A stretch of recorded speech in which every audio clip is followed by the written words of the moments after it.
también es muy común. ¿Quiénes acá no tienen rinitis alérgica? No tienen dermatitis atópica, conjuntivitis alérgica. Entonces el asma también es parte de, y cada vez está aumentando porque la contaminación ambiental, la polución cada vez es peor. No, van a comparar, o sea, los cuadros de atopía, es más en Lima, que lo comparamos, qué sé yo, en Cusco, la sierra, ¿no? Y mucho menos en la selva. Entonces todo depende de los factores. Entonces el asma viene a ser la obstrucción de las vías aéreas, desde la tráquea hasta el bronquiolo terminal, por acumulación de líquido, de secreción inflamatoria, ¿no? Entonces es una inflamación de las vías respiratorias que no deja pasar el aire, va a causar una resistencia y esto hace que se atrape el aire, ya sale con dificultad y va a silbar, el clásico silbido del pecho. Aquí tenemos la prevalencia, que lo van a ver. Luego, la frecuencia máxima, que es a los 3 años, en los niños, en la fase inicial, les predomina en el hombre, pero ya después, en la vida adulta, se asemeja tanto en hombre como en mujer, ¿no? ¿Qué más? Los fallecimientos por asma son poco comunes, ¿no? Porque ahora sí ya hay bastante tratamiento. Ya realmente, si una persona fallece por asma, ya influye bastante su nivel cultural, ¿no? O también de repente dinero, ¿no? Desgraciadamente. Pero ahora ya que hay el CIS, ¿no? Hay bastante acceso, ¿no? Al tratamiento. ¿Qué más?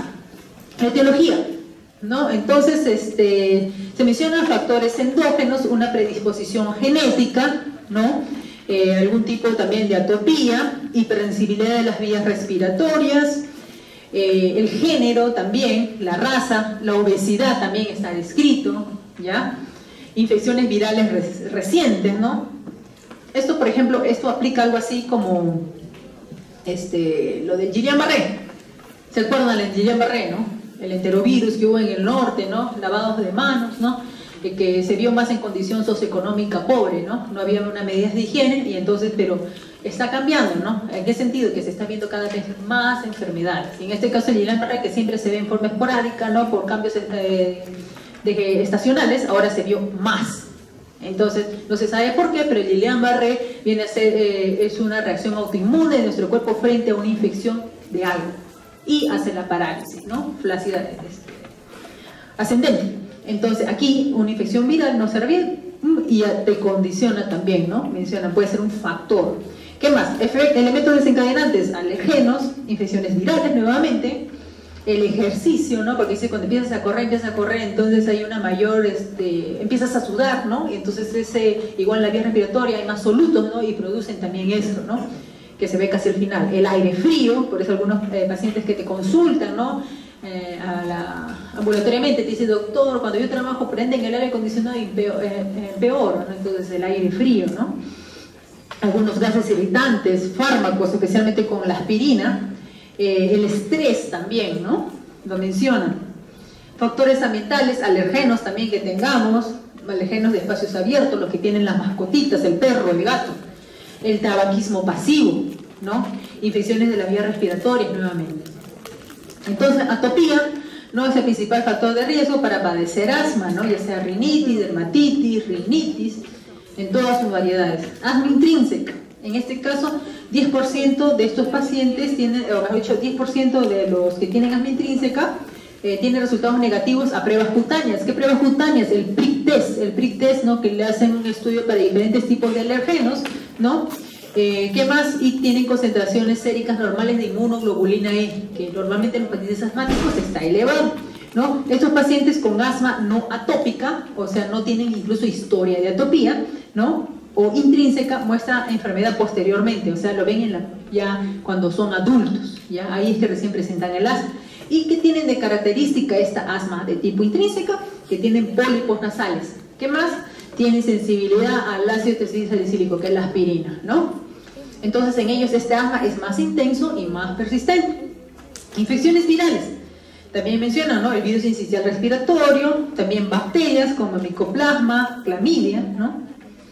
Consideraciones genéticas también tenemos, factores ambientales, luego la hipótesis de la higiene, ¿no? Porque supuestamente dice que nos exponemos al germen, entonces como que creamos, ¿no? Nuestro antígeno anticuerpo, nuestros linfocitos ya tienen la memoria, qué sé yo, nos defienden más, a diferencia de uno que lo han cuidado, que ni siquiera quiere que toque la suciedad, entonces tiene menos. Hipótesis, ¿no? La alimentación, ciertos tipos dicen de alimentos que tienen menos cantidad de antioxidantes, o las comidas grasas, chatarra, ¿no? Que predispone más. Contaminación atmosférica, esto sí es obvio, ¿no? Alergenos, ¿no? Que sean de los perros, del gato. Exposición laboral también, a veces depende, ¿no?, en qué trabaje el paciente, si tiene exposición al tolueno. Otros factores, ¿no? Dice como la menor edad de la gestante, ¿no? O la duración de la lactancia, o que el bebé haya nacido con bajo peso, que sea prematuro, tiene factor de riesgo para hacer también asma. La patogenia.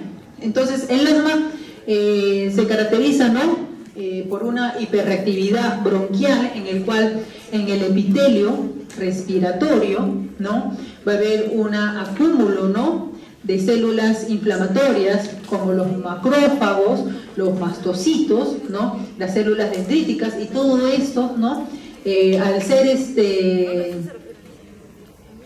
digamos, estimulados por cualquier tipo de alergeno, ¿no?, el mastocito va a producir liberación, ¿no?, de mediadores, ¿no?, inflamatorios, y entonces esto hace que se produzca moco. Este moco tapa el bronquio.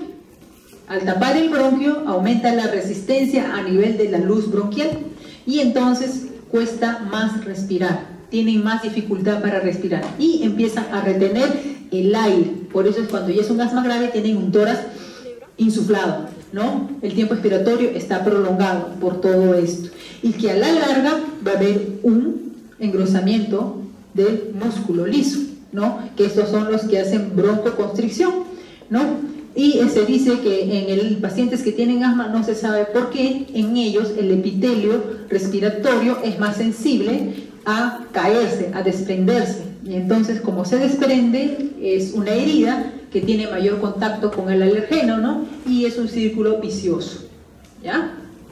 Entonces la inflamación va desde la astranquia hasta el bronquiolo terminal, en el cual va a haber una hiperreactividad, y todo esto disminuye el flujo de aire.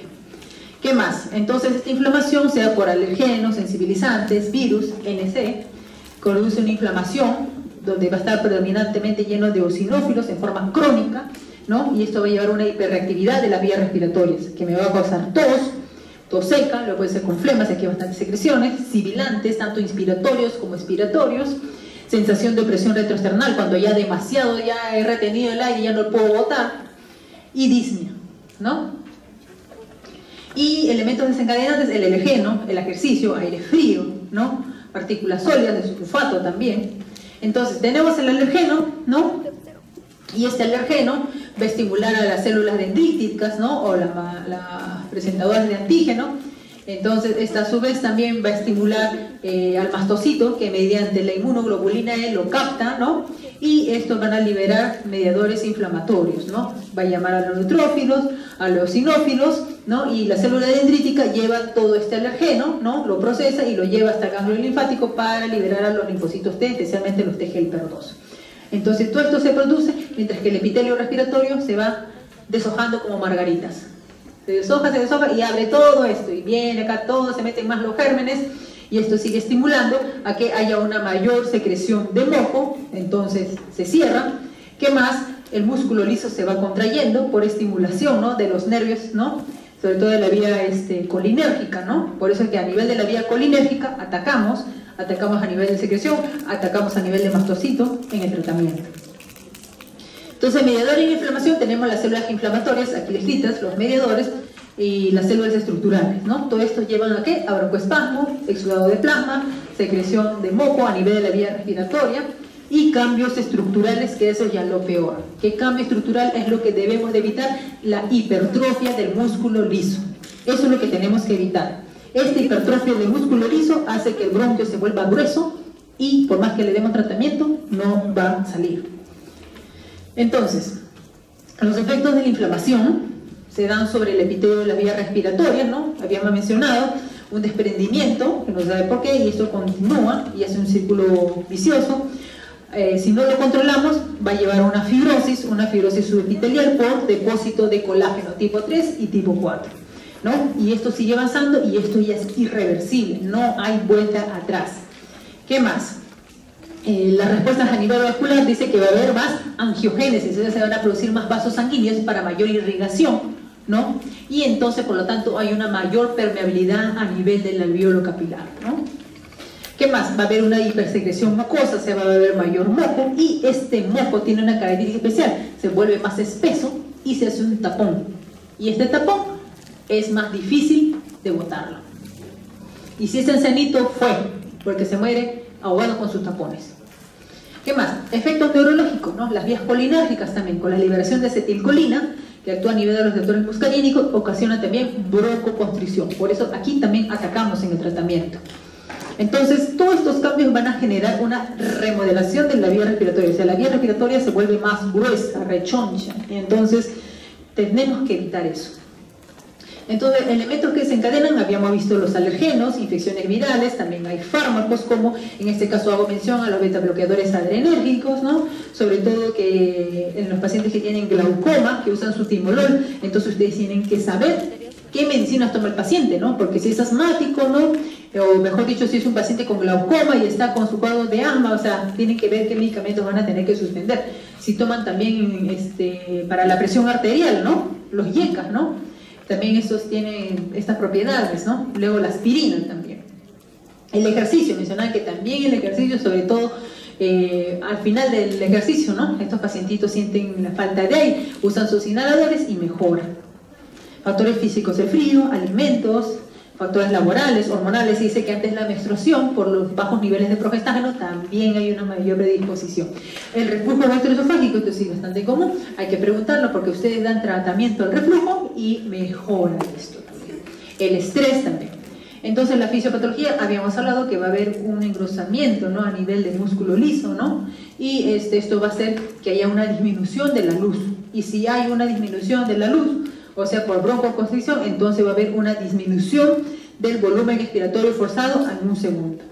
¿Qué más? El cociente del volumen expiratorio forzado en un segundo, que es el BEF1, ¿no? Sobre la capacidad expiratoria forzada va a estar disminuido, ¿no? Y el flujo expiratorio pico también va a estar disminuido. Entonces, esto lo vamos a ver mediante la espirometría.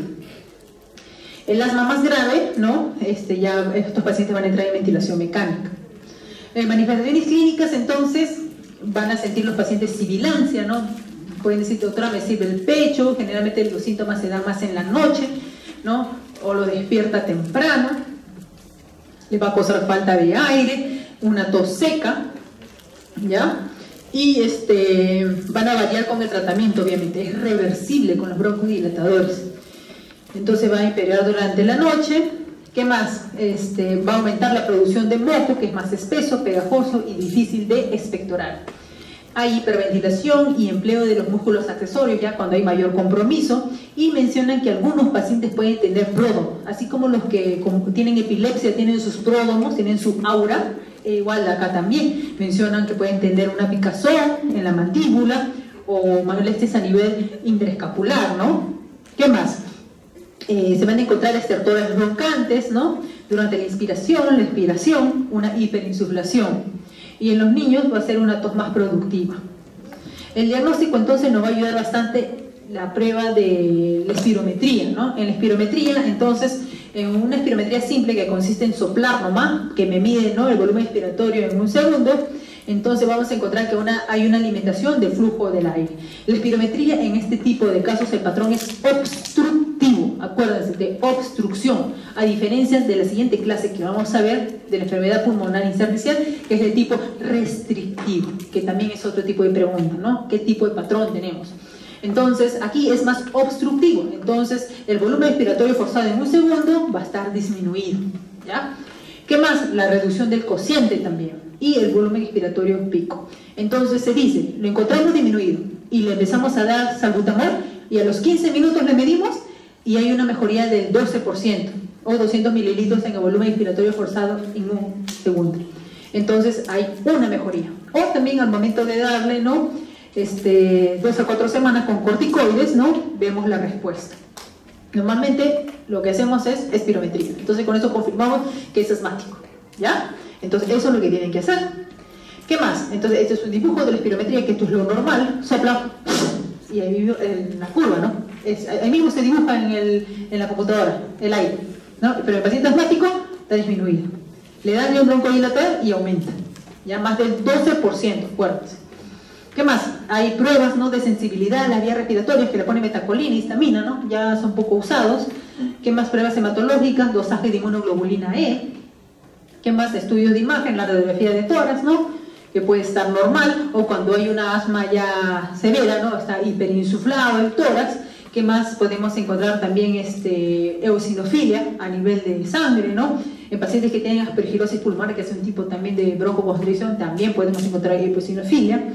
En la tomografía pulmonar, si es que hay pacientes que tienen bronquiectasia, ¿no?, con asma grave, pueden también tener engrosamiento de las paredes bronquiales, ¿no? Son anormalidades que podemos encontrar. Pruebas cutáneas, el prick test, también que se hace el estudio.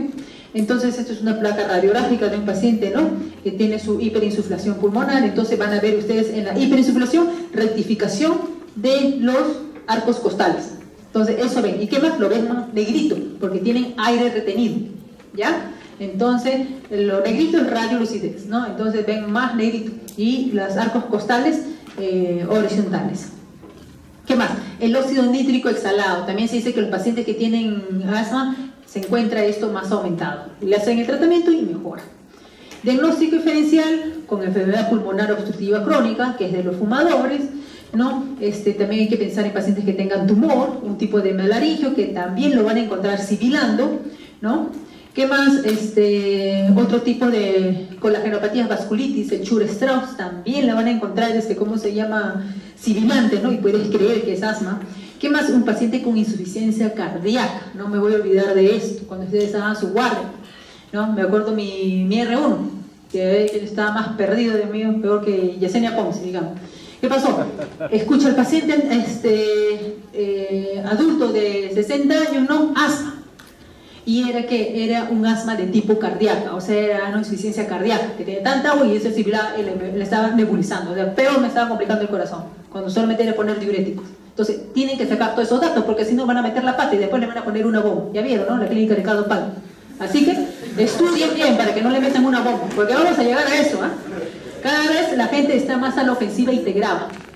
Y si ustedes no estudian, van a tener todo ahí. Acá el doctor está filmado. Bomba, yo no sé. Entonces, ¿qué más? Entonces, diagnóstico diferencial, tenemos que pensar en todo esto.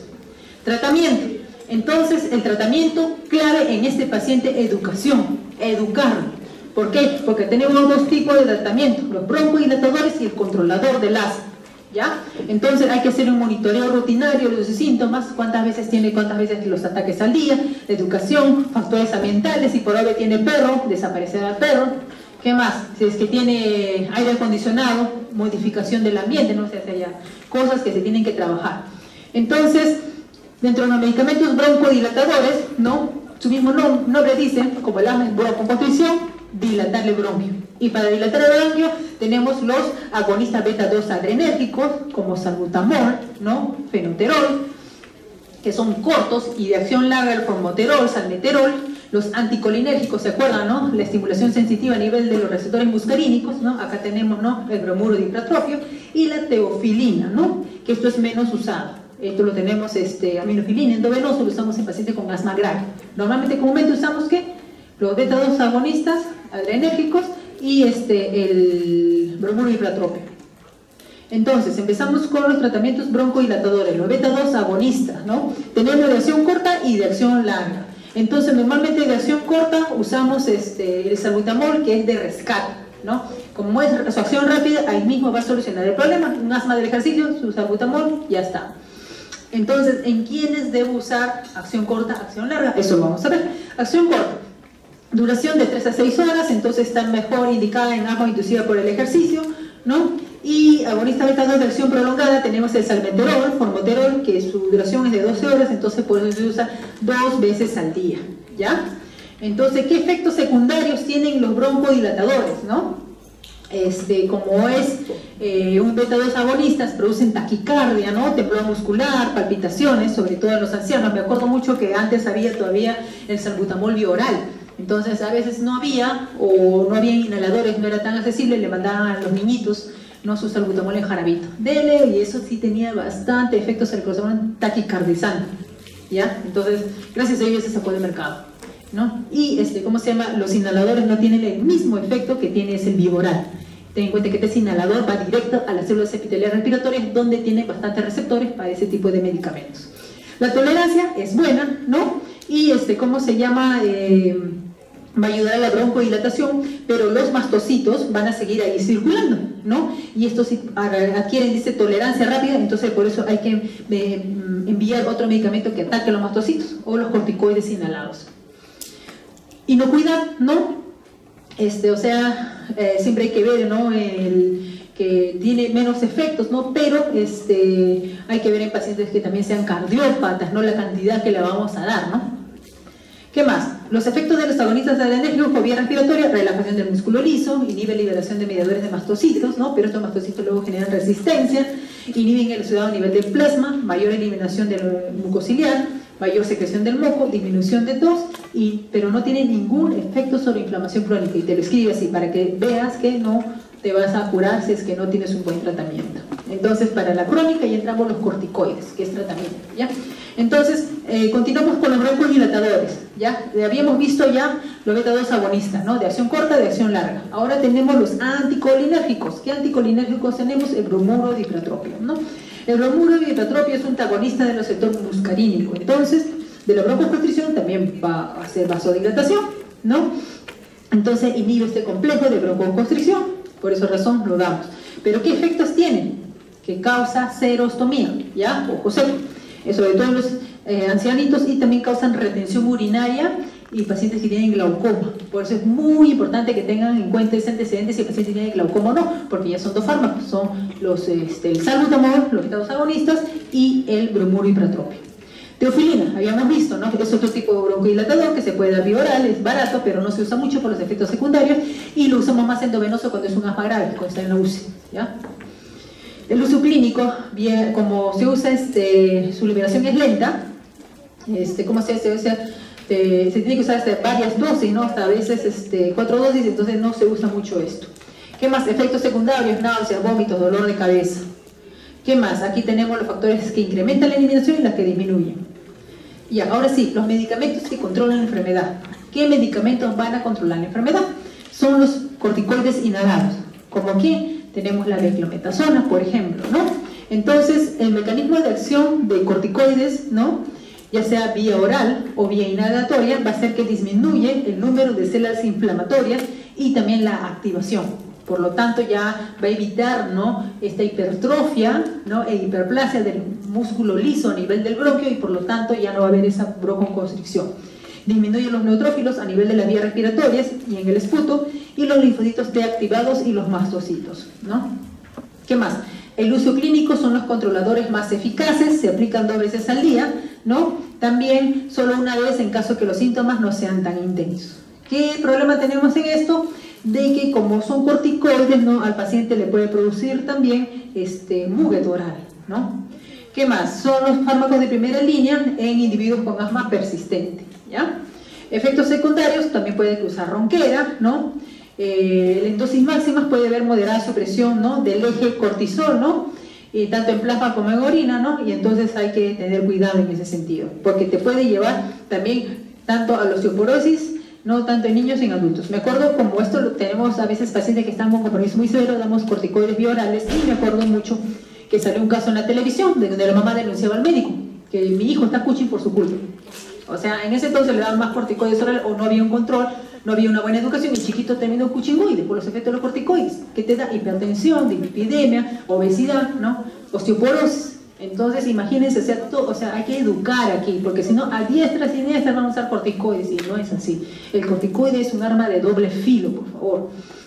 ¿Qué más? Corticosteroides vía general, ¿no? O sea, en forma endovenosa, ¿no? Estos son pacientes que están en la unidad de cuidados intensivos, ¿no? Le ponemos hidrocortisona, metilprednisolona vía endovenosa, ¿no? Ya cuando están estables ya lo pasamos a vía oral, ¿no? Acá menciona de durante 5 a 10 días y de ahí lo podemos suspender. Pero hay que ver los efectos, ¿no? Obesidad troncal, equimosis, osteoporosis, diabetes, hipertensión, úlceras gástricas, miopatía de tipo proximal, depresión y cataratas. Por eso nosotros, antes de empezar a un paciente que va a usar corticoides, hacemos una desfocalización y hacemos estudios de un basal, porque luego este paciente va a tener cambios por corticoides. Acuérdense, no es usar por usar los corticoides. ¿Qué más? Antileucotrienos. que es otro, ¿no? Que encontramos en los pacientes asmáticos, bastante cantidad de leucotrienos. Entonces, a esos medicamentos, el montelukast, el saferlukast, ¿no? Que van a bloquear estos receptores y generan un beneficio clínico. Se usa de 1 a 2 veces al día y son tolerados sin problemas. ¿Qué otro controlador tenemos? Las cromonas, como el cromolin y el hidrocromin, ¿no? Que van a activar también los mastocitos, ¿no? Pero el problema es que, ¿cómo se llama? Que son muy caros estos y como sus plazos son muy cortos, o sea, no son tan usados. ¿Qué más? Tratamientos para usar los esteroides también mencionan el uso de inmunomoduladores como metotrexato, ciclosporina, cetopina, pero no tiene estudios más demostrados, por lo tanto no lo usamos para eso, ¿ya? Inmunoglobulina, esto sí está usando ya bastante. El omalizumab, en pacientes que tienen bastante, ya diagnosticado, ¿no? Tienen dosajes de inmunoglobulina volando y por más que el tratamiento habitual que le estamos dando no mejora, entonces son candidatos a usar inmunoglobulina E, ¿no? El omalizumab, ¿no? Es un tratamiento biológico en este caso y es carísimo. ¿Qué más? La inmunoterapia, las vacunitas, ¿no? Por ejemplo, le hacen el PIC-T si es alérgico al ácaro de no sé de quién. Le hacen la vacuna contra ese ácaro, le ponen, ¿no? Y mejora ya. Mejora su umbral, entonces tiene menor riesgo, ¿no? Otro tratamiento, acupuntura, criopraxia, etc., que no se ha demostrado. Tratamientos futuros, acá los tenemos descritos. Tratamiento del asma crónica, entonces ya. ¿Cuáles son los objetivos en el tratamiento? Un paciente que tiene asma. Que los síntomas que tenga el paciente desaparezcan, eso es mi ideal. Pero si no, al menos que bajen, no sean menos, ¿no? Sobre todo a nivel nocturno. ¿Qué más? Que las exacerbaciones sean poco frecuentes. Que no vaya a la emergencia para que se esté nebulizando a cada rato. El uso mínimo de beta-2 agonistas si es necesario. Ninguna limitación de la actividad, o sea, que esté haciendo ejercicio y lo limita, ¿no? Su actividad. ¿Qué más? Disminución de 20%, ¿no? De flujo expiratorio pico. ¿Qué más? O que tenga un pico normal. Y efectos secundarios mínimos por los fármacos, ¿no? Sobre todo con los corticoides. Esos son nuestros objetivos en el tratamiento del asma. Entonces, por ejemplo, acá tenemos que ver que, por ejemplo, uno de los marcadores, digamos, de pronóstico dice que si el paciente usa cada rato su salbutamol de rescate o va a nebulizarse cada rato, o sea, que no está bien tratado, ¿no? Entonces eso va, digamos que ese está yendo hacia una cronicidad, ¿no? Entonces, mal pronóstico. Tratamiento gradual, ¿no? Tenemos el asma leve, intermitente, ¿no? En este caso hay que administrar un agonista beta-2 de acción breve, corticoides inhalados 2 veces al día a una dosis intermedia, ahí les he puesto los cuadros de las dosis intermedias, y se reduce la dosis a los 90 días, ¿ya? ¿Qué más? De no lograr un control ya se agrega ya un beta-agonista de acción larga como formoterol, salmoterol, que ya viene unido, ¿no? A los corticoides inhalados y ahí es de mejor uso, ¿no? ¿Qué más? Se puede agregar también bromuro de hipertropia. ¿Qué más? Los asmáticos que dependen de los corticoides, ¿no? Y no responden al tratamiento, se puede empezar omalizumab, ¿no? Entonces aquí tenemos este cuadrito, tenemos la forma intermitente leve, persistente leve, moderada, severa, y la grave, ¿no? Muy grave. En este caso la leve, ¿no? Viene a ser, dice que tenga menos de 3 ataques en la semana, sobre todo predominio nocturno. Si es menos de 3 ataques a la semana predominio es leve, entonces solamente está indicado un beta-2 agonista de acción corta. Pero si esto aumenta, ¿no? Entonces ya empieza, ¿no? Es una forma de asma persistente leve, ¿no? O si ya los síntomas son diarios, ya es moderada, y ya grave obviamente cuando hay compromiso, ¿no? Y que lo lleva ya a la emergencia, ¿no? Entonces aquí, por ejemplo en la leve, ya entonces se da baja dosis, ¿no? De corticoide inhalado, habíamos visto por 3 meses, ¿no? Y si hay mejoría se va reduciendo la dosis. Pero si no hay mejoría, entonces ya pensamos en darle un beta-2 agonista de acción larga, ¿no? Con sus corticoides inhalados ya a dosis baja. Y si persiste, ¿no? Ya dosis altas de corticoides inhalados, ¿no? Y si no mejora, podemos darle el omalizumab también. Entonces es muy importante la educación que le demos al paciente, también es muy importante cómo le estamos haciendo el uso, ¿no? De sus inhaladores, ¿no? Idealmente con la aerocámara, ¿no? Porque a veces haces el pack y tienes que aspirarlo, y a veces se queda en la lengua nomás, y llevo el pulmón, nada, entonces mejor en su aerocámara, ¿ya? ¿Qué más? Asma aguda grave, ¿no? En este caso son los pacientes que van a llegar a la unidad de cuidados intensivos o simplemente están hospitalizados con soporte de oxígeno, ¿no? Generalmente estos pacientes tienen historia, ¿no? De ir a la emergencia cada rato o tener hospitalizaciones por asma, ¿no? Entonces, en estos tipos de pacientes, el inhalador y la aliviador, en este caso el salbutamol, no anula su molestia, ¿no? Y esto sigue aumentando y hace ya la retención de oxígeno, ¿no? Que hace una presión retrosternal por aumento de la presión intratorácica, ¿no? Además sibilantes, hasta que ya no escuchan ningún sibilante. Por eso el doctor Acosta decía, es un paciente asmático y no le escuchan ningún sibilante. No, está bien, es porque ya tiene todo el aire retenido y no tiene cómo botar, que es diferente. Entonces eso también tienen que aprender a reconocer. ¿Qué más? En la gasometría van a encontrar hipoxia, ¿no? En la fase inicial una alcalosis, ¿no? De tipo respiratorio por la misma respiración rápida, ¿no? Pero ya cuando ya se agota, ya no puede, ya empieza a caer y ahí hace retención de CO2. Eso es paciente directo a la UCI, ¿ya? ¿Qué más? Tratamiento, entonces, oxigenoterapia, ¿no? Los beta-2 agonistas de acción corta, porque actúa rápidamente, ¿no? ¿Qué más? Si hay insuficiencia respiratoria no grave, ¿no? Entonces hay tratamiento endovenoso, ¿no? ¿Qué más? Aquí mencioné ya la aminofilina de forma endovenosa, el sulfato también de magnesio, ¿no? Y la intubación, ¿no? Ya cuando requiere soporte mecánico. Entonces, criterios de ingreso a UCI, cuando el paciente tenga necesidad de ventilación mecánica, cuando hay deterioro del nivel de conciencia o paro cardiorrespiratorio. ¿Qué más? Insuficiencia respiratoria de tipo 1, o sea, menor de 60, con tipo 2, oxígeno de CO2, dióxido de carbono, más de 45. O sea, ya tenga retención de CO2, ¿ya? Porque acuérdense, la fase inicial es una alcalosis, pero ya cuando hay mayor compromiso van a encontrar insuficiencia respiratoria tipo mixta, ¿ya? Entonces, si ya han visto insuficiencia respiratoria tipo 1, es solo oxígeno, menor de 60. Tipo 2, retención de CO2 más de 45, pero en este paciente van a ver mixta, 1 y 2. ¿Qué más? Y el flujo respiratorio pico, menor del 33% a pesar del tratamiento. ¿Qué más? Asma resistente al tratamiento, 5% de los casos, ¿no? Necesitan un tratamiento con sostén de corticoides orales, ¿no? A grandes dosis, ¿no? Entonces hay que buscar otras causas que estén condicionando esto. En este caso los pacientes tienen los síntomas persistentes y la función pulmonar deficiente a pesar del tratamiento apropiado, ¿no? El pronóstico es malo aquí. Entonces acá tenemos los mecanismos que están descritos, el diagnóstico diferencial, ¿no? Entonces hay que ver en pacientes que tienen patología de tipo cervical, ¿no? Tumores a nivel laringio, ¿no? Que pueden causar un tipo de estridor, sibilancia y crees que es un asma, ¿no? Y no necesariamente, entonces acá le hacen este tipo de examen y es normal. Entonces eso también dentro de tu diagnóstico diferencial que también te puede dar sibilancia. Luego el EPOC, ¿no? El EPOC también cursa con sibilancias, ¿no? Pero no hay una buena respuesta a los corticoides, ¿no? A diferencia, ¿no? Del asma. ¿Qué más? Y algunos pacientes también que tienen EPOC pueden hacer asma y es más complicado todavía. El asma resistente a corticoides también se ha visto, ¿no? Y viene a ser una respuesta inadecuada que hacen este tipo de pacientes, muy rara, y es 1 de cada 1000 pacientes. En este caso, el pronóstico es malo. ¿Qué más? Asma lábil, ¿no? Que en este caso tenemos tipo 1 y tipo 2. El tipo 1 es un cuadro persistente de variabilidad y necesitan corticoides orales o en forma endovenosa, ¿no? Mientras que el tipo 2 tiene una función pulmonar normal o casi normal, pero con disminución impredecible y repentina de la función de ciertos órganos y que puede llevar a la muerte al paciente, ¿no? Entonces en estos pacientes hay que administrar adrenalina, ¿no? Y que tenga un cartoncito de alerta de qué tipo de asma tiene el paciente, no un tipo lábil. El tratamiento de asma resistente, ¿no? Hay que corroborar que el enfermo realmente esté cumpliendo el tratamiento, o sea, que antes de ponerle de esta etiqueta, es un asma resistente, al pobre paciente lo estás lapidando, o sea, por más tratamiento que des, nada.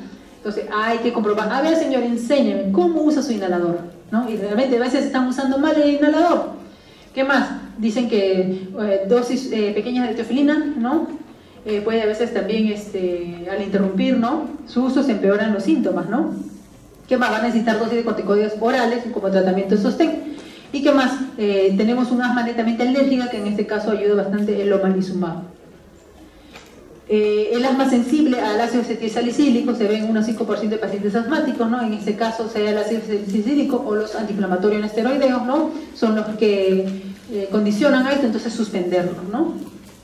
Asma en el anciano también se da, es poco frecuente, ¿no? Y se da pacientes más que tienen un EPOC también de base.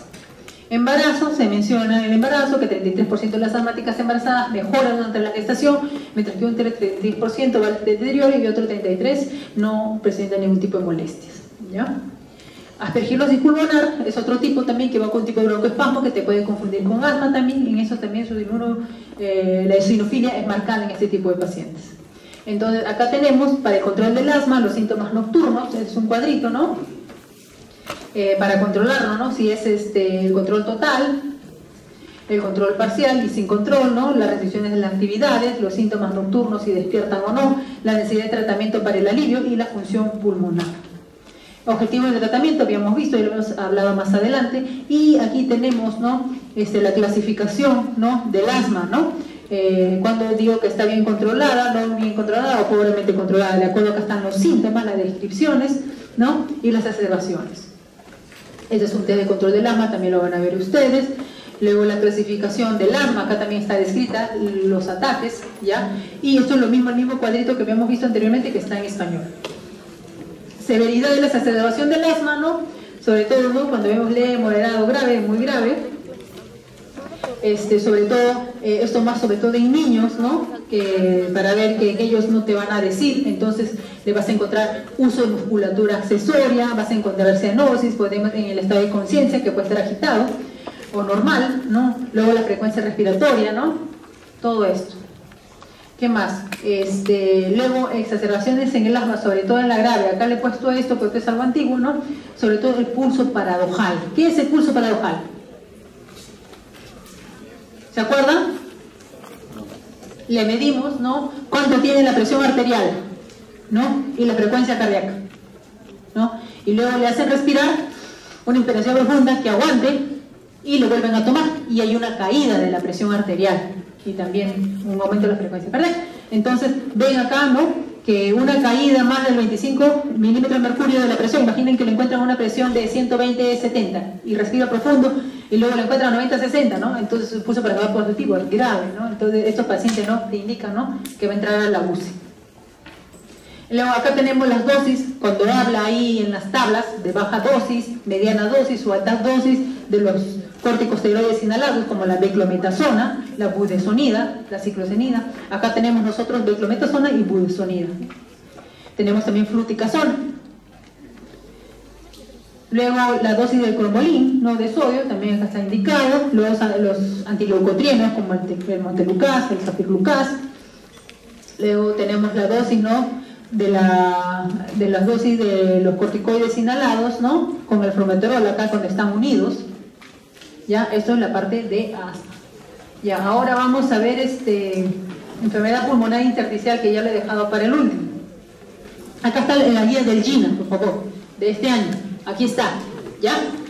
Le estoy dejando la bibliografía. Siempre el GINA para actualizando y cambia cada año. Ya, la enfermedad pulmonar intersticial. Sé que es muy pesado, yo también me duele el brazo. Está quedando el micro. A ver, párense un rato. Hagan circular sus músculos glúteos, que se van a necrosar de tanto estar sentado.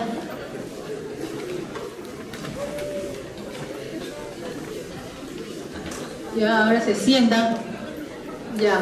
Entonces, la enfermedad pulmonar intersticial, que también te puede confundir, ¿no? Puede ser un paciente que tiene una enfermedad pulmonar intersticial y te viene con tu neumonía. O sea, ya tiene una condición de base. ¿Qué es la enfermedad pulmonar intersticial? Su mismo nombre dice, ¿no? Enfermedad pulmonar que dice afecta solo el intersticio. Así fue llamado en un inicio. Pero realmente afecta a todo. Es todo el parénquima. Parénquima pulmonar, bronco, intersticio, es todo. Es una afectación global.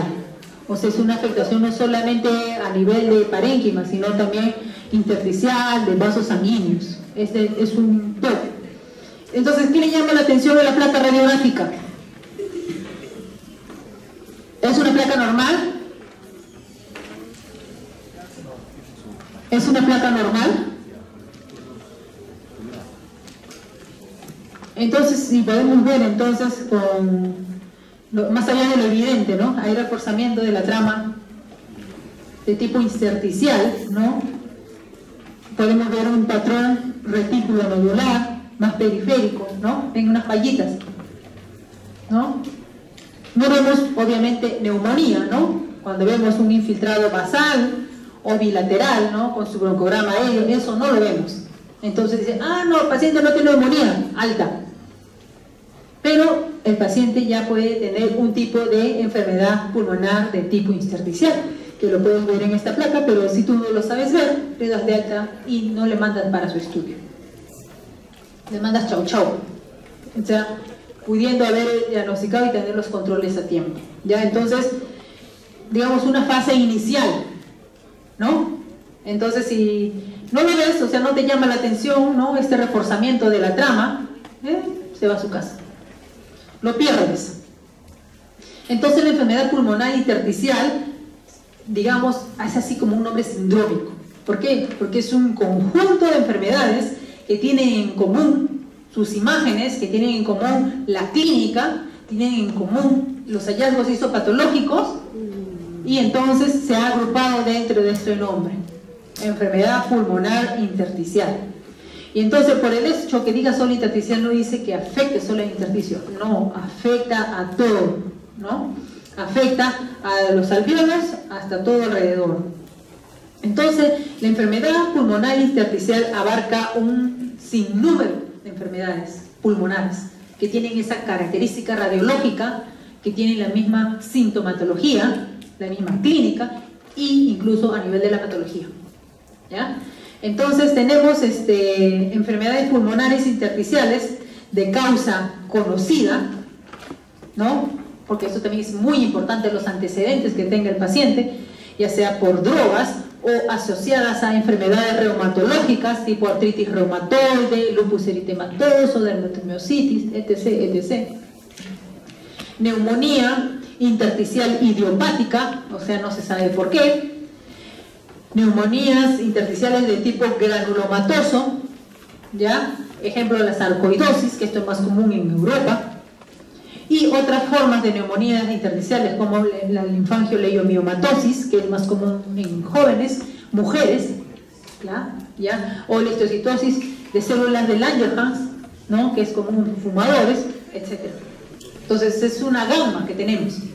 Y estos cuadritos te ayudan más o menos a ubicarte y a enfocar, ¿ya? Porque si le vas a pedir exámenes de diagnóstico para toditito esto, lo dejas misio al paciente. Entonces, tenemos que ver, de acuerdo a este cuadro, si tiene historia o no familiar de enfermedades pulmonares de tipo intersticial. Generalmente no familiares es más del 80%, familiares del 2 a 20%. Luego, dentro de estos, vamos a ver que es de acuerdo, ¿no? También nos ayuda para el diagnóstico el tiempo de enfermedad. Si es una enfermedad crónica, si es una enfermedad aguda, subaguda. Dice aguda, días, subaguda, ¿no? De días a semanas, subaguda de semanas a meses, y la crónica más de meses, ¿no? Entonces, y la otra es que está relacionada al tabaco. Entonces, si es crónica, estamos hablando de una fibrosis pulmonar de tipo idiopática, de una neumonía intersticial idiopática no específica. Si es aguda o subaguda, puede ser una neumonía organizativa criptogénica, el CUT, o una neumonía intersticial aguda, o si está relacionada a tabaco, ¿no? Una enfermedad pulmonar intersticial, ¿no? Tipo bronquiolitis o neumonía intersticial descamativa, ¿ya? Entonces, de esa forma nos ayuda al menos a orientarnos dentro del diagnóstico. ¿Qué más? La enfermedad pulmonar de tipo intersticial, ¿no? Y estamos hablando de inmunocompetentes, ¿sabes? Porque el paciente inmunocomprometido es otro cantar, tiene otro tipo de patología, es otro mundo. Entonces, si tenemos ahí, entonces, obviamente que es un hallazgo la placa radiográfica. De repente estás trabajando como médico de, ¿cómo se llama? De ahora los que trabajan en las fábricas, ¿no? ¿Cómo? Ocupacional, ¿ya? Y ves esta placa, y si no te fijas, no le vas a decir los cuidados que tiene o los estudios posteriores que se tiene que hacer. Entonces, la chamba de los médicos ocupacionales, ver esto. Entonces, ve esa placa, entonces, en qué está trabajando, qué está expuesto. O sea, los médicos ocupacionales se ven, o sea, de acuerdo a, no sé, la fábrica, en qué se desarrollan, qué factores predisponentes a enfermedades para el trabajador. Entonces, acá te preguntan la historia, luego el examen físico, porque si es una fibrosis idiopática, pulmonar idiopática, vemos que es una enfermedad crónica, ¿no? Que va de meses a años. Entonces, esto ya tiene incluso ya dedos en palillo del tambor, ya tienen cardiopatía pulmonar, ¿no? Otros signos que podemos encontrar. Exámenes de laboratorio, hay que pedirle su placa de pulmones, te piden que traigan una placa antigua para que la puedas comparar con la actual. test de función pulmonar, aquí vemos, ¿no?, lo que les mencioné, por ejemplo, la espirometría, que por ejemplo en el asma que usted lo encuentra obstructivo, acá lo van a encontrar que es de tipo restrictivo. ¿Qué más?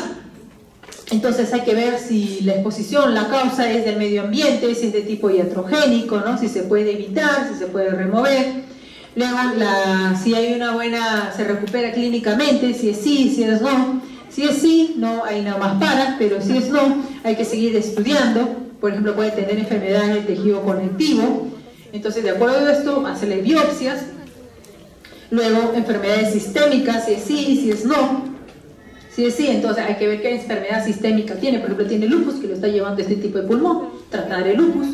Pero si es no, hay que tomarle una tomografía pulmonar para ver las características. ¿Por qué? Porque también de acuerdo a la afección de este patrón fibrótico, también me inclina por cierto tipo de enfermedades. Por ejemplo, si es una fibrosis solo basal, o solo media, o solo de parte superior, o solamente parietal, ¿no?, me indica cierto tipo de enfermedades.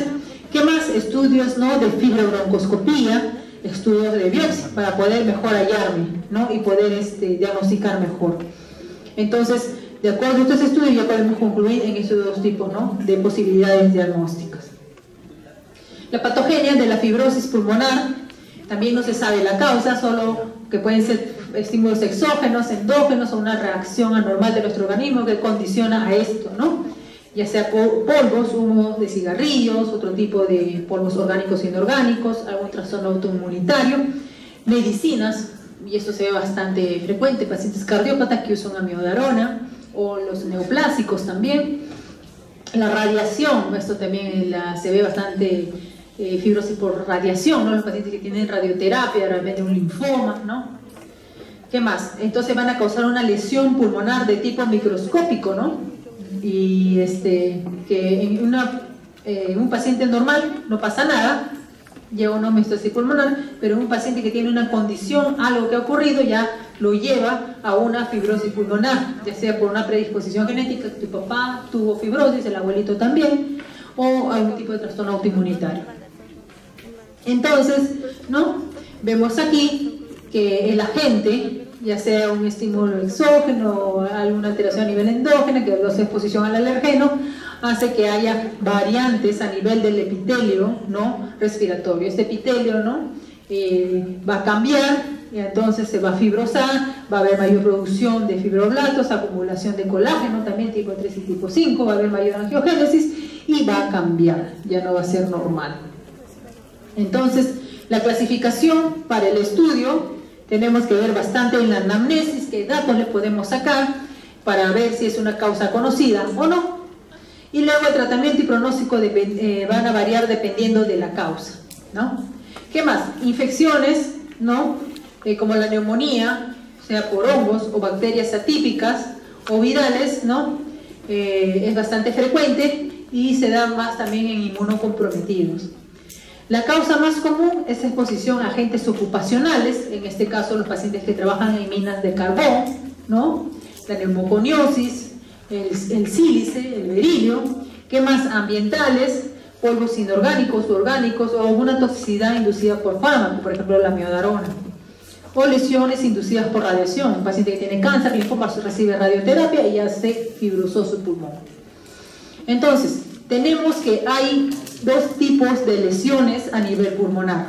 Una reacción de tipo, una respuesta pulmonar que va de una alveolitis, o sea, afecta al alveolo, inflamación del intersticio, y eso le lleva a una fibrosis. Y hay otra respuesta de tipo granulomatosa, ¿ya?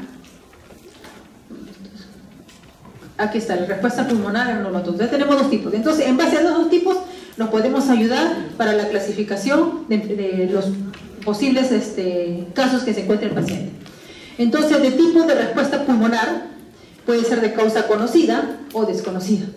Causa conocida, asbesto, ¿no? Pues si el paciente trabaja, no sé, con asbesto, humos, gases, fármacos, antibióticos, mira, amiodarona, le pongo la amiodarona porque se ve bastante esto por el paciente que tiene fibrilación auricular, quimioterapia, radiación, neumonía por aspiración, imagínense. Lo que se está viendo, esto de mejor es por las mismas virales, ¿no? Deja una secuela bien marcada a nivel pulmonar. ¿Qué ¿Qué más? Secuelas de un síndrome médico del adulto, tabaquismo, ¿no?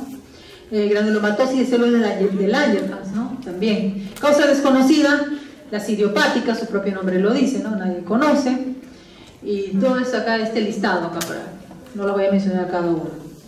Entonces, esta es una placa ya esta es una fibrosis avanzada, pues, ¿no? Entonces, si en la primera placa no le dieron los consejos para ir al neumólogo, aunque sea, ya así va a llegar el paciente, ¿no? Entonces, ustedes no evaluaron muy bien esa placa radiográfica. Y el paciente regresa, no sé si es un año, de repente mucho, y ya viene así. Es un paciente varón de 50 años con diagnóstico de esclerodermia. La esclerodermia es una esclerosis sistémica, es una enfermedad sistémica que también endurece el parénquima pulmonar, ¿no? Entonces es un predominio basal, reticular, ¿no? Entonces sus volúmenes pulmonares están restringidos, ¿no? Porque como es fibrosis, es el globo, ¿no? El globo ya no se insufla, sino su capacidad está reducida. Esta es una tomografía en el cual se ven los infiltrados, ¿no? Reticulares a nivel posterior, ¿no? De este paciente que tiene esclerodermia. Entonces el esclerodermia no solo es pulmonar, también en el esófago, da pena porque no pueden ni siquiera pasar el alimento porque está duro. Es horrible esa enfermedad. Y la respuesta pulmonar tipo granulomatosa. La granulomatosa se caracteriza en pacientes que tienen de causa conocida neumonitis por hipersensibilidad, polvos orgánicos o inorgánicos, como el silicato de berilio. Y la desconocida, la sarcoidosis, la colitis granulomatosa, de Wegener, de Strauss.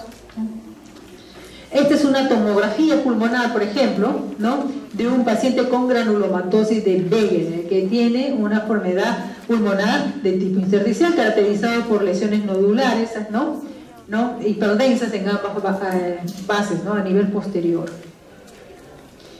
Entonces, enfermedades ocupacionales, ¿no? Entonces, polvos inorgánicos, inhalados, porque acuérdense, tenemos orgánicos e inorgánicos. Dentro de los inorgánicos que me pueden hacer una enfermedad pulmonar intersticial, tenemos la silicosis, la asbestosis, ¿no? El talco, el cabelín, etcétera. Pero menciono más silicio porque lo hemos visto, asbesto, sobre todo hace tumor de pleura, y el carbón, la neumoconiosis, ¿ya? Aquí está, neumoconiosis, carbón. Entonces, esta es una placa radiográfica, ¿no? De un paciente que tiene, ¿cómo se llama? Exposición al carbón, de neumoconiosis, que tiene, miren, patrón periférico, también parailiar, ¿no? Infiltrado retículo nodular. En la parte superior está más libre, ¿no? Entonces, característico de un paciente con neumoconiosis. Metales, acá lo descritos. Luego, polvos inorgánicos, inhalados orgánicos, mejor dicho, ahora los orgánicos. Por ejemplo, el pulmón del granjero, ¿no? Porque están expuestos a la citacosis. ¿Qué más? Por ejemplo, los pájaros, ¿no? Los que están con el cuidado del pájaro, se ve ese tipo de enfermedades pulmonares intersticiales. Entonces también los pongo porque lo hemos visto. Una señora que nos llegó con la placa, fibrosis pulmonar, pero ¿cuál se la causa? Criaba periquitos. Creo que tenía 200 periquitos en la casa. Y a la larga hizo una enfermedad pulmonar intersticial. Corticoides, altas dosis, la señora mejoró. Y obviamente a vender los periquitos. ¿Qué más? ¿Qué otra cosa? Químicos, acá están mencionados, gases. El oxígeno también causa fibrosis. A veces el paciente está, no, póngame oxígeno, necesito. A veces hay que tener cuidado con el oxígeno, es poner por poner, ¿ya? ¿Qué más? Vapores, aerosoles, manifestaciones clínicas. Entonces, las manifestaciones clínicas es para todos, porque son tan parecidos que tienen la misma clínica. Entonces, su chamba de ustedes es ver, identificar bien la placa, porque si hacen una identificación temprana con los factores de riesgo, puedan tener su seguimiento con el neumólogo, ¿ya? Y en la parte clínica es una línea progresiva. De lo normal que de repente subían su escalera al tercer piso, ya llegan con disnea, ¿no? Una tos seca, o luego se hace productiva en forma persistente. Acá dice tos no productiva, ¿ya? Es seca. Síntomas pulmonares asociados con otra enfermedad. En este caso hablamos si tiene artritis reumatoide. O sea, si le ven la plaquita y le ven los deditos torcidos, es una fibrosis, una enfermedad pulmonar tipo intersticial relacionado a una colagenopatía, que en este caso una artritis reumatoide, ¿no? ¿Qué más? La historia de exposición ocupacional, ¿no? O sea, asbestosis, silicosis, se trabaja en una mina de carbón, la neumoconiosis, ¿no? Estudios de imágenes de tórax anormal, ¿no? ¿Qué más? Anomalías de la función pulmonar. Entonces, nuevamente les puedo decir que en el estudio de la pirometría es un patrón de tipo restrictivo. ¿Qué más? Entonces, esta es una placa, ¿no? Pulmonar, ¿no? De un paciente varón que acude por disnea y tos seca, ¿no? Y acá vemos su placa, ¿no? Que tiene un patrón retículo nodular, sobre todo de la mitad inferior, ¿no? Y esta es la tomografía, ¿ya? Entonces es muy importante, ¿no? Por ejemplo, acá mencionan, ¿no? Las bronquiectasis que también tiene el paciente. Ese es un paciente que tiene fibrosis pulmonar tipo idiopática. Luego hay que ver que también el paciente con tuberculosis es un tipo también de fibrosis pulmonar. Esa cuando tiene una tuberculosis diseminada, ¿no? Es cicatriz, ¿ya? Lo que queda, ya no tiene mucho pulmón. ¿Qué más? Entonces, enfermedades primarias, ¿no? Asociadas con enfermedades pulmonares intersticiales. Entonces tenemos la sarcoidosis, vasculitis, como el de Wegener, el Church-Strauss, síndromes hemorrágicos como el Wood-Pasters, tenemos la amiloidosis, linfangioliomatosis, toda esta lista, ¿ya? Eso es para que lo tengan presente. Entonces, ¿qué tenemos que ver? Estas enfermedades pulmonares intersticiales, aparte de ver si está relacionado con el trabajo, hay que ver la historia, mamá, papá, qué sé yo, la edad, porque por edad también es característico cierto grupo, si es hombre, si es mujer. De esa forma nos podemos guiar. Entonces, una buena historia completa. En sarcoidosis, en la enfermedad del tejido conectivo, la linfangioliomatosis y la esclerocitosis pulmonar de célula de Langerhans, ¿no? Y otros tipos de enfermedad pulmonar intersticial, ¿no? Es frecuente entre los 20 y 40 años. Mientras que la fibrosis pulmonar de tipo idiopática es en mayores de 50. En estos pacientes ya cuando están diagnosticados son portadores de oxígeno domiciliario. Entonces ellos lo van a ver en la calle, ustedes jalando su baloncito de oxígeno. Y en la casa tienen su balón grande. ¿Qué más? Entonces vemos que este tipo, por ejemplo, la histocitosis de células de Langerhans va a ser más, su incidencia más en edades jóvenes, ¿no? Hasta los 31 años, mientras que la sarcoidosis también es más joven, pero va disminuyendo, y la fibrosis pulmonar idiopática por encima de los 50. Entonces, la edad me ayuda en algo. ¿Qué más? La linfangioliomatosis y la esclerosis tuberosa es más frecuente en mujeres premenopáusicas. ¿Qué más? Hay mayor preponderancia femenina en neumonitis intersticial linfocítica, en el síndrome de Hermaphrodite y enfermedades del tejido conectivo. Estamos hablando de lupus, estamos hablando de artritis reumatoide, ¿no? Y en artritis reumatoide es más común en los hombres, o sea, la enfermedad pulmonar de tipo intersticial, debido a la exposición ocupacional, ¿no? Los hombres son más, ¿no?, propensos a tener neumoconiosis. Entonces, si le vemos las manitos torcidas, entonces es una enfermedad pulmonar de tipo intersticial ligada a artritis reumatoide. ¿Qué más? ¿Qué otra cosa también me ayuda en el diagnóstico? El tiempo. Si es agudo o subagudo, si es crónico o indolente. Dentro de los agudos o subagudos tenemos acá las neumonías eosinofílica aguda, el CUP, las que están asociadas a enfermedades de tejido conectivo, ¿no? Que también van a estar relacionados a mayores infecciones, ¿no? Neumonías con infecciones atípicas. Mientras que la crónica indolente, que es la fibrosis pulmonar idiopática o la sarcoidosis o neumoconiosis, necesitan ser diferenciados de la enfermedad pulmonar obstructiva crónica, el EPOC, que se da en los fumadores, o con insuficiencia cardíaca. Luego la neumonitis por hipersensibilidad y sarcoidosis pueden tener un curso agudo, subagudo crónico, o sea, esto no te ayuda mucho. Entonces, aquí vemos, ¿no? Agudo de días a semanas, subagudo de semanas a meses y crónico de meses a años. Y tenemos el listado de enfermedades. Antecedentes personales, entonces hay que ver si es que tiene alguna enfermedad de tejido conectivo, si tiene enfermedad inflamatoria intestinal, si tiene cáncer porque está recibiendo quimioterapia o radiación, radioterapia, si está usando algún tipo de medicamentos, si hay historia de atopía como rinitis alérgica o asma, ¿no? Puede ser una neumonía eosinofílica crónica, ¿no? O sea, hay una hipersensibilidad, ¿no? Al eosinófilo. Si es que hay o no historia de poliposis nasal, ¿no? Y asma, ¿se acuerdan? El asma intrínseca que habíamos hablado. Puede sugerir también un síndrome de Church-Strauss, ¿no? Y en inmunocomprometidos, o sea, pacientes que tienen HIV o reciben algún tipo de terapia inmunomoduladora, ¿no? Hay que ver causas también infecciosas. La historia, fumadores, ¿no? Los fumadores hacen histiocytosis pulmonar de célula de Langerhans, hacen neumonía descamativa, hacen enfermedad pulmonar intersticial con bronquiolitis respiratoria y también llegan al final la fibrosis. Los exfumadores pueden hacer sarcoidosis, o sea, una afección de tipo granulomatosa o neumonitis por hipersensibilidad. Antecedentes familiares, entonces hay que ver, porque también de patrón genético. Medicamentos, hay que ver si ha sido expuesto a radiación, si está recibiendo quimioterapia, ¿no? Y aquí tenemos antibióticos, menciona etambutol, minoxidilina, nitrofurantoína. No lo he visto realmente yo con antibióticos. Con agentes antiinflamatorios, ¿no?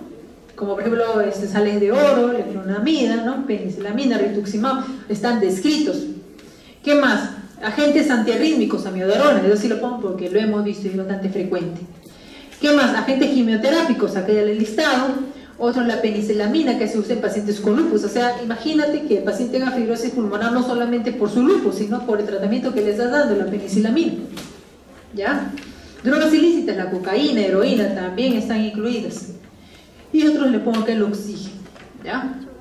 Antibióticos, sulfatobilomicina, mitomicina.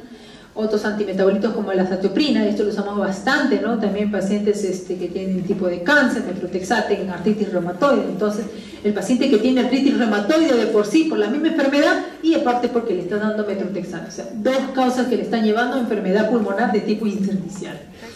Entonces, realmente a mí con el hecho de que sean para reconocer a tiempo esa placa radiográfica, ya yo sé que ustedes le van a enviar a ese paciente al neumólogo para que le hagan las pruebas de enfermedad pulmonar intersticial. Exposiciones ambientales, ocupacionales, ¿no? El pulmón del granjero, una neumonitis por hipersensibilidad, ¿no? Entonces también ese tipo de pacientes. Los síntomas, disnea, ¿no? En un inicio insidioso de la disnea, luego con el esfuerzo, ya no puede hacer sus actividades físicas, y eso va a ser peor, ¿no? Y poco a poco va empeorando la disnea. Ya cuando ya no le permite, es realmente cuando recién van al médico, ¿no? Esperan lo último. Puede cursar también con neumotoras espontáneos, este tipo de pacientes, porque como se va fibrosando, luego el neumotoras espontáneo va a ser característico. Entonces, si el paciente tiene neumotoras, entonces hay que pensar en quién, en histiocytosis pulmonar de célula de Langerhans, en esclerosis tuberosa, en la linfangioleucomiomatosis, en la neurofibromatosis. Entonces, si es una mujer joven, premenopáusica, ¿no? Que te viene con una neumotoras espontáneo, pensamos en una linfangioleucomiomatosis, ¿ya? ¿Qué más? Entonces tenemos acá niveles de disnea, ¿no? Acá en los metros. ¿Qué tipo de disnea? ¿Qué puntaje le ponen acá hasta ese cuadro? Síntomas, tos seca. ¿Qué más? Tos productiva y inusual, pero también se puede dar, y es un esputo mucoide o salado, ¿no? Sobre todo salado en pacientes que tienen cáncer, ¿no? Hemoptisis en ciertos tipos de enfermedades como el síndrome de hemorragia alveolar difusa, la linfangioleucomiomatosis también, la esclerosis tuberosa, enfermedades veno-oclusivas, enfermedades de la válvula mitral de larga data también te pueden dar hemoptisis, y una vasculitis granulomatosa. Sibilancias, ¿no? Es poco común, pero también se dan, sobre todo en la linfagitis carcinomatosa, neumonitis o neumonía eosinofílica crónica, el síndrome de Church-Strauss, que muchas veces es diagnóstico diferencial en asma, ¿no? Hay sibilantes, ¿tú crees que es un asma? ¿Qué más? El dolor en el pecho no es común. El dolor torácico pleurítico puede asociarse, ¿no? En pacientes que tienen artritis reumatoide, ¿no? Que a ellos les duelen todos los huesitos. En lupus, enfermedades mixtas del tejido conectivo, ¿ya? ¿Qué más? Hay que ver síntomas extrapulmonares. Esto es más en pacientes en los cuales que tienen una enfermedad pulmonar intersticial secundaria A. Por ejemplo, es una enfermedad pulmonar intersticial secundaria a su lupus eritematoso sistémico y a su medicamento que está tomando para eso. Entonces, ¿el lupus qué tiene? Estigmas reumatológicos. El lupus tiene su rash malar cuando se expone al sol, tiene sus úlceras orales, tiene su alopecia, ¿no? Síndrome de Raynaud. Entonces, si le ves la plaquita radiográfica que tiene una enfermedad pulmonar intersticial y no te has fijado en el contexto de todo el paciente, no le vas a pedir directo una tomografía, ¿no? Eso es lo que quiere decir, ¿no? Que tienes que hacer un examen físico completo con la anamnesis, porque esa enfermedad pulmonar intersticial puede ser secundaria a una enfermedad, a una colagenopatía. Y esta colagenopatía tiene sus características. ¿Qué más? Ya cuando la enfermedad ya es crónica, por ejemplo, la fibrosis pulmonar idiopática, que es de años ya tiene síntomas crónicos, ¿no? Que son los dedos en palillo de tambor, la cianosis, el paciente ya es caquético, uso de musculatura accesoria. ¿Qué más? Al examen físico, en un inicio puede ser pasar como normal, pero después ya está normal o ya tiene resultados inespecíficos. Van a escucharse estertores en velcro, o sea, es como el pega-pega en sus mochilas, así grueso, cuando lo pegan y despegan, es grueso. A diferencia cuando ustedes escuchan el crépito fino de una neumonía o la crepitante, ¿no? En un paciente con fibrosis escuche, ¿no? Es grueso. Entonces, ese es el sonido que van a escuchar. ¿Dónde lo tienen que buscar? En las bases de los pulmones, en la línea celular posterior, ¿no? También van a encontrar roncantes, ¿no? Sobre todo al final de la inspiración. En el examen cardíaco en un inicio puede ser normal, pero si ya es una edad avanzada van a encontrar el cor pulmonar, ¿no? Va a haber hipertensión pulmonar. ¿Qué más? Entonces ya, por ejemplo, los dedos en palillo de tambor ya por algo de larga data, ¿no? ¿Qué más? Entonces, estos son los hallazgos físicos que ustedes van a encontrar en un paciente que tiene una enfermedad pulmonar intersticial secundaria A. ¿Ya? Por ejemplo, a ver, si estamos pensando que es una enfermedad pulmonar intersticial en un paciente que tiene neurofibromatosis, entonces la neurofibromatosis se caracteriza por tener manchas café con leche en todo el cuerpo y en parte como unas verrugas grandes. Entonces, ya ponen enfermedad pulmonar intersticial, secundario A, neurofibromatosis. Ya si es un paciente que tiene su diagnóstico de lupus, enfermedad pulmonar intersticial, secundario a lupus eritematoso sistémico. Entonces acá te pone, ¿no? Si tiene, ¿cómo se llama? Un rash maculopapular, ¿no? Hay que pensar en drogas, amiloidosis, linfoidosis, enfermedad de Gauch, enfermedad del tejido conectivo.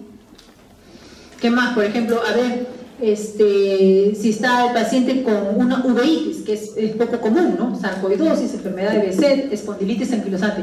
Aquí sí, espondilitis anquilosante, ¿no? Porque eso sí lo vemos bastante nosotros, ¿no? Eso va con uveitis. Entonces, esto de acá como que te ayuda en algo, ¿no? Por ejemplo, si encuentras el rash, el heliotropo, alrededor del ojito, ¿no?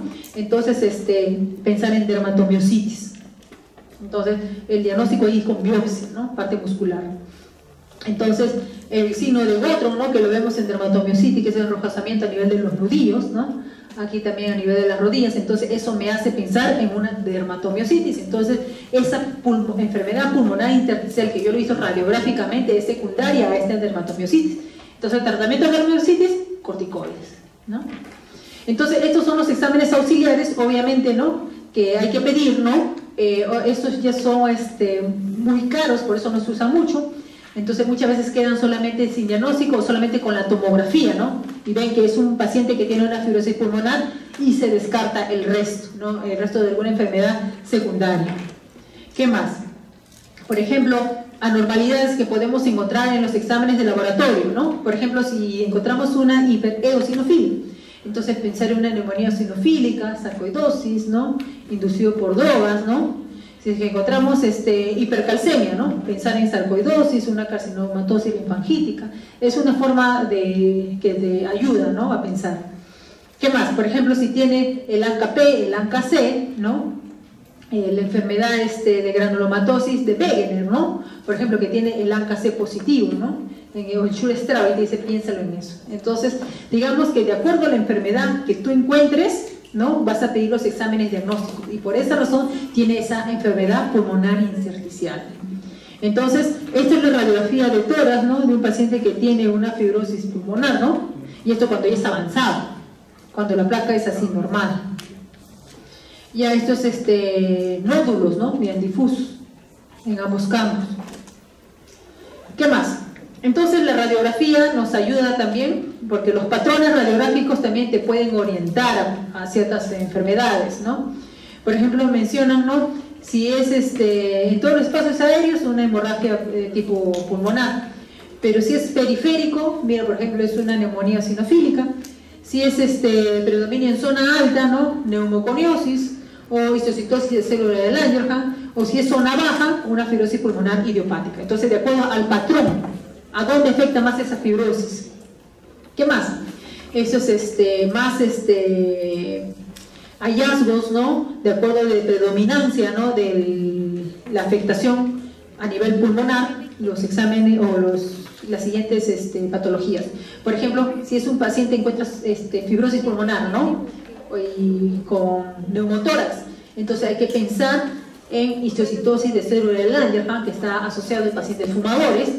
Pero si es una mujer premenopáusica joven, hay que pensar en una linfangioleiomyomatosis, es una forma, ¿no? O esclerosis tuberosa, es una forma que te ayuda a esto, ¿no? ¿Qué más? Si que por ahora tiene afección de la pleura, ¿no? La asbestosis, ¿no? Que te da un tipo de cáncer a nivel pleural. ¿Qué más?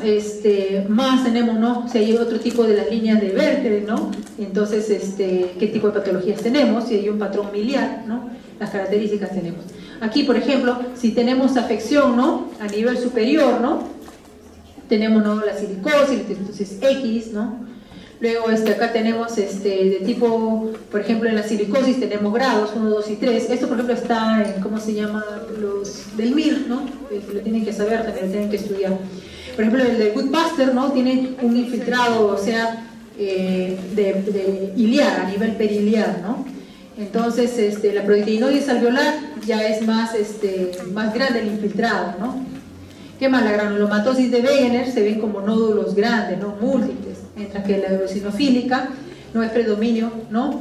A nivel, ¿cómo se llama? Periférico, ¿no? ¿Qué más? La tomografía, entonces, normalmente este tipo de pacientes, como es grande, o sea, es gigante, ustedes han visto la cantidad de enfermedades que tenemos. Entonces, para ver afección, si es basal, superior, iliar, pariliar, pedimos una tomografía pulmonar. Entonces, la tomografía pulmonar me ayuda bastante a ver qué encontramos, ¿no? Entonces, se le pide una tomografía pulmonar de alta resolución para ver la fibrosis, si es periférica, si es posterior, anterior, iliar, pariliar, ¿no? ¿Qué más también se le puede pedir, ¿no? Un estudio, una gammagrafía, ¿no? El PET scan, hay que hacer estudios del corazón porque ya pueden tener hipertensión pulmonar, pruebas de función pulmonar, acuérdense, espirometría, restrictivo. Ya mira, incluso el libro lo pone patrón constructivo, restrictivo o mixto, pero es predominantemente restrictivo, por favor. Gases arteriales, ¿no? Índice hipoxemia, pero después retienen CO2, ¿no? Entonces ellos van a tener el bicarbonato en el medio interno, va a estar elevado en forma compensatoria de la retención de CO2. Entonces la espirometría, ¿no? Podemos encontrar esos tres patrones, pero el restrictivo es el predominante.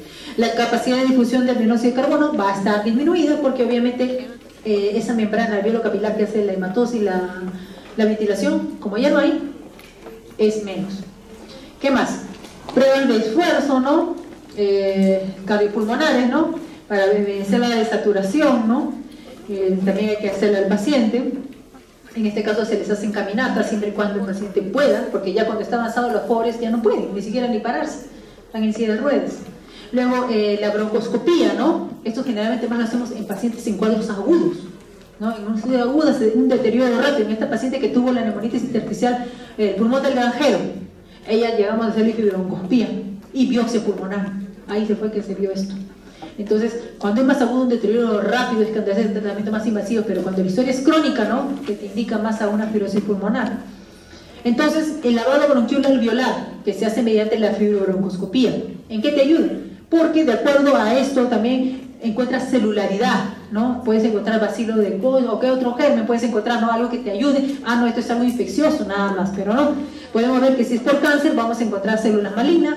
Si es por materiales exógenos, ¿no? Puedes encontrar depósitos de grasa, de asbesto, silicosis, ¿no? Si es inflamatorio, si hay hemorragia, ¿no? Si hay eosinófilos, ¿no? Acá tenemos la histocitosis de células de Langerhans también. ¿Qué más? Hacen también un conteo, ¿no? De los eosinófilos, ¿no? Si es más de 25%, menor de 25%, mira, acá tienes qué enfermedades. ¿Qué más? Hacen un cociente CD4, CD8, también si está aumentado, disminuido, normal. ¿Qué enfermedades pueden estar relacionadas? Entonces, es grande esto, es grande. Entonces, con que ustedes vean bien una placa radiográfica y vean una enfermedad pulmonar intersticial en su inicio, ya están ayudando bastante al paciente. Biopsia ya es más avanzado, ¿no? Entonces, cuando se hace guiado, ¿no? Con toracoscopía, que es menos invasivo. ¿Qué más? Luego tenemos un listado de patologías acá, ¿ya? Ya por áreas del tiempo no voy a poder terminar todos. Hablemos de la granulomatosa, ¿no? Que en este caso es afección, acumulación de linfocitos T y macrófago, ¿no? Y células epiteloides. Estos granulomas a la larga se van a fibrosar, ¿no? Y tienen unas características especiales en la placa radiográfica. Entonces, el tratamiento, ¿no?, de estos pacientes, al final, ¿qué viene a ser? Aparte del oxígeno, corticoides, ¿ya? Y a pesar de darle corticoides, o sea, el pronóstico es malo porque no hay una tasa efectiva de recuperación. Digamos que es algo para disminuir en algo esa reacción que hay, pero no lo cura. O sea, el pronóstico es malo realmente. Por eso acá le ponen, su éxito es bajo, ¿ya? Lo único reduce la alveolitis, pero no hay una regresión. Si es entonces darle corticoides, se debe dar 1 miligramo kilo de peso, ¿no? Dice, lo mantenemos durante 4 a 12 semanas y si hay una mejoría, le disminuimos la dosis de corticoides. Pero recomienda no disminuirle de forma rápida porque puede nuevamente recrudecer esto. ¿Qué más? También, aparte, también podemos dar otros medicamentos, si que por ahora no hay buen efecto con los corticoides, podemos darle ciclofosfamida, satioprina, ¿no? Y hemos visto que también la satioprina también produce fibrosis, ¿ya? ¿Qué más? También mencionan metrotexate, colchicina, penicilamina, ¿no? ¿Qué más? Muchos casos son crónicos e irreversibles a pesar del tratamiento y se debe considerar la posibilidad de un trasplante pulmonar, que no lo hacemos. ¿Qué más? Fibrosis pulmonar idiopática. Vimos que afectaban a más de 40 años, ¿no? Aquí por más que le des corticoides igualito, ¿no? Entonces el pronóstico es malo. Entonces, ¿qué se le da a ese tipo de pacientes aparte de la oxigenoterapia? Sus vacunitas, por ejemplo, para evitar infecciones respiratorias repetidas, porque estos son clásicos que van a hacer neumonías y cada neumonía lo deteriora más. Entonces, sus vacunas para la influenza, neumococo, ¿no? Sus inhaladores. Como ya tienen compromiso cardíaco, copulmonar, también el tratamiento de la parte cardíaca. Mencionan que la talidomida puede mejorar la tos, esa tos seca exigente que a veces los ahoga, ¿no? Luego debe considerarse en trasplante pulmón, ¿no? Mencionan, ¿qué más mencionan? Que si por ahora el paciente también tiene algo de reflujo, tratarle el reflujo porque también a veces se exacerba esta tos. Luego la neumonía intersticial inespecífica, ¿no?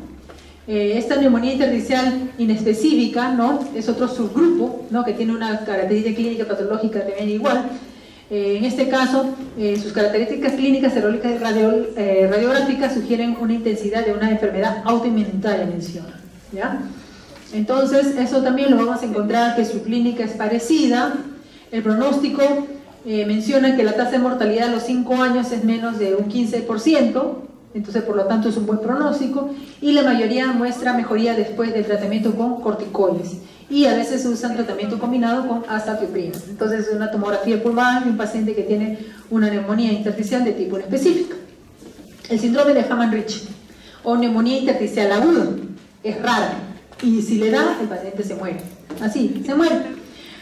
La edad a más de 40 años, ¿no?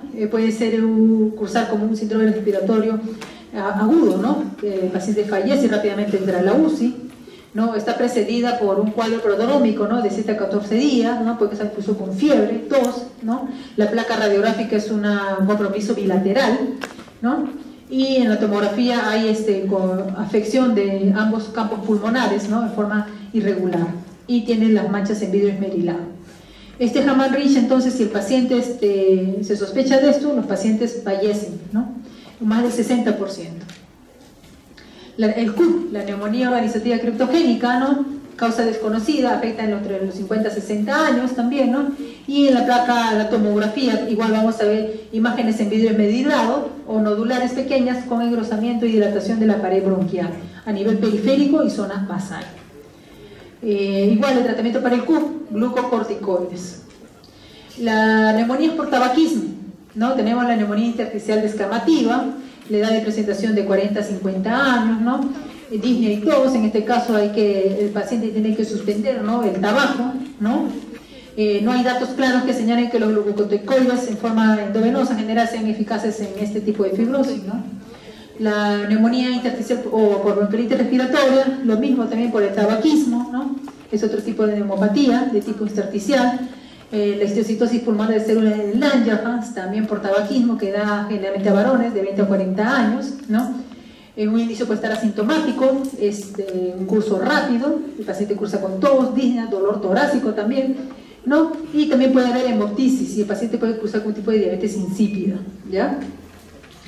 En este caso, igual el tratamiento es suspender tabaco y corticoides, ¿ya? Luego tenemos la neopatía intersticial acompañada a enfermedades del tejido conectivo, ¿no? Acá estamos hablando de lupus, esclerosis sistémica, artritis reumatoide, ¿no? Que es inmenso, Sjögren. Entonces, en este caso, igual corticoides y tratar todas las complicaciones que tienen estas enfermedades. ¿Qué más? Farmacológica. Acá vemos la amiodarona, que vamos a ver bastante frecuentemente en pacientes que tienen fibrilación auricular, ¿no? ¿Qué más? La neumonía eosinofílica o proteinosis alveolar pulmonar, ¿no? Que también esto es poco común, ¿no? Pero también lo mencionan.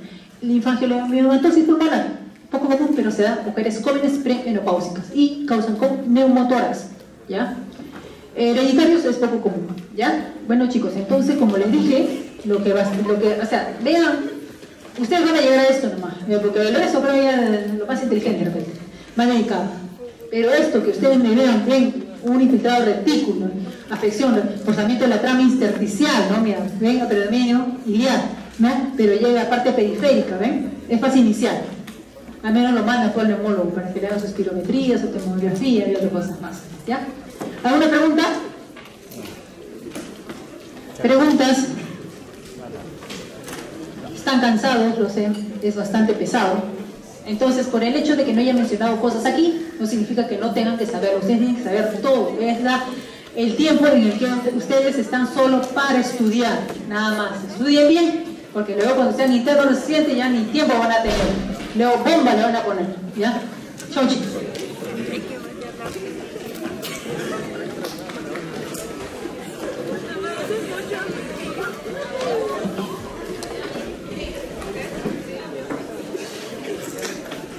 Hay que pagar el